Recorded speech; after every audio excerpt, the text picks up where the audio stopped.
Welcome to Sakthi's kitchen. இன்னைக்கு fruit custard எப்படி பண்ணுறதுன்னு பார்க்கலாம்.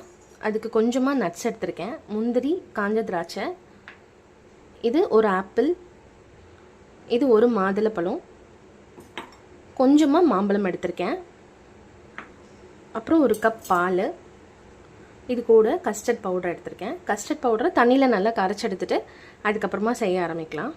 இது எப்படி பண்ணுறதுன்னு பார்க்கலாம். இப்போது இதை தண்ணி ஊற்றி நல்லா மிக்ஸ் பண்ணிக்கிறேன்.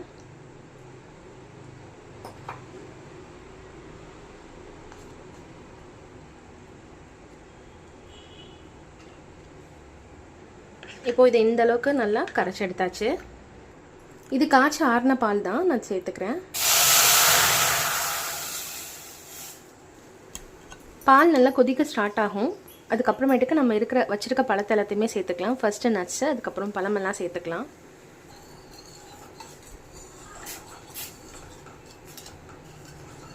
பால் நல்லா கொதிச்சிருச்சு. இப்போ நம்ம நட்ஸ் சேர்த்துக்கலாம். இப்போ ஆப்பிள் சேர்த்துக்கலாம்.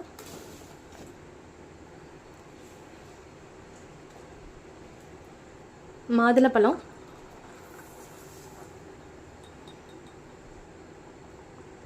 நறுக்கின மாம்பழம்,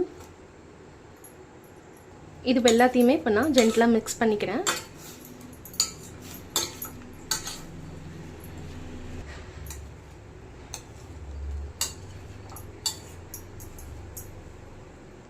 இப்போ நம்ம கரைச்சி வச்சுருக்கிற இந்த மிக்சரை இதுக்குள்ளே சேர்த்துக்கலாம். கஸ்டர்ட் பவுடர், இது தண்ணியில் கரைச்சிட்டு தான் அதுக்கப்புறமேட்டுக்கு சேர்க்கணும். டைரெக்டாக சேர்த்தோம் அப்படின்னா அது ரொம்ப கட்டியாயிடும். இது நம்ம சேர்த்ததுக்கப்புறம் ரொம்ப திக்னஸ் கிடைக்கும். சுகர் வேணும்னா அந்த ஸ்டேஜில் சுகர் ஆட் பண்ணிக்கலாம். அப்படி இல்லைன்னா மில்க் மேட் கூட யூஸ் பண்ணிக்கலாம். நான் இன்றைக்கி மில்க் மேட் தான் யூஸ் பண்ண போகிறேன்.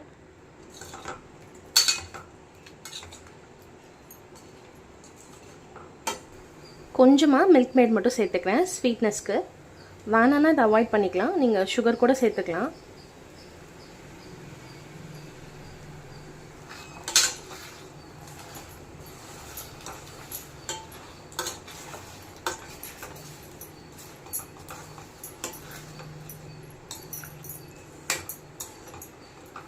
ஃபைனலாக கொஞ்சமாக பால் சேர்த்துக்கிறேன்.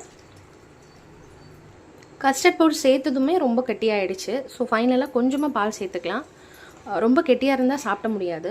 இதை ஃப்ரிட்ஜில் வச்சு அப்படியேவும் சாப்பிட்லாம், இல்லை வெளியில் அப்படியே சூடாகவே சாப்பிட்டுக்கலாம். சூடாக சர்வ் பண்ணால் இன்னும் நல்லாயிருக்கும். ஸோ இந்த திக்னஸ் வந்துருச்சு. இது போதும். இப்போ நம்ம அடுப்பை ஆஃப் பண்ணிடலாம். அவ்வளோதான், நம்மளோட ஃப்ரூட் கஸ்டர்ட் ரெடி ஆகிடுச்சு. கண்டிப்பாக இதை வீட்டில் எல்லோரும் ட்ரை பண்ணுங்கள். தேங்க்ஸ் ஃபார் வாட்சிங்.